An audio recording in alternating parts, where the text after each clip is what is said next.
One of the things I like to do to warm up when I'm painting is to use paper plates. It's in black ink. This is something I find there's no investment in the actual piece as, say, compared to, say, a piece of pottery I've worked on and bisque fired and I got to a certain stage. So this way it frees me up to do whatever, and new things can emerge from the sketching process. So I use these Chinette plates, which have a really great drawing surface and a great surface to paint. The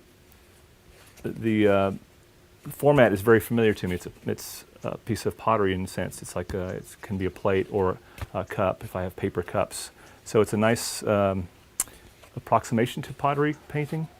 So what I'm using is this Sumi ink, but you can use India ink, whatever's available.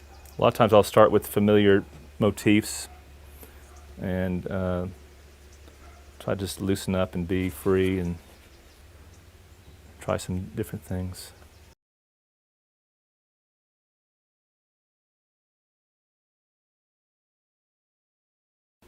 It's definitely worth trying and loosen up your hand and to gain confidence in your brushing. It's mostly the activity of painting and just feeling free to try things. With this kind of process, you can really overcome a lot of those fears by just jumping in without a lot of investment, besides the ink and the paper plates and your time. So.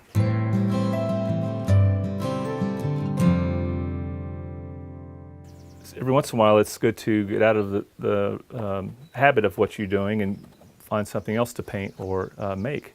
So to help you think about dimensionality of form, I have this paper to-go container which I painted, and helps me to think actively about the form I'm painting, to do something I'm not familiar with. This one got a little hot in the firing, but a lot of times, especially in pottery making, we make things over and over again, and that's part of the appeal of making pottery, but to break yourself out of a certain habit. The form of this piece was very challenging. It was very helpful to get my mind activated and thinking about pattern in a different way.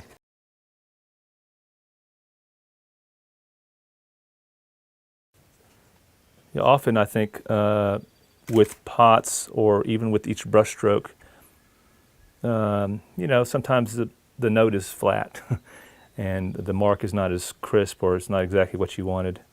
So that's another reason to use sort of this technique as a sketching warm-up exercise, because you have a lot invested in your pottery and the time you've made a piece, put a handle on them, trimmed the feet, etc., made a lid.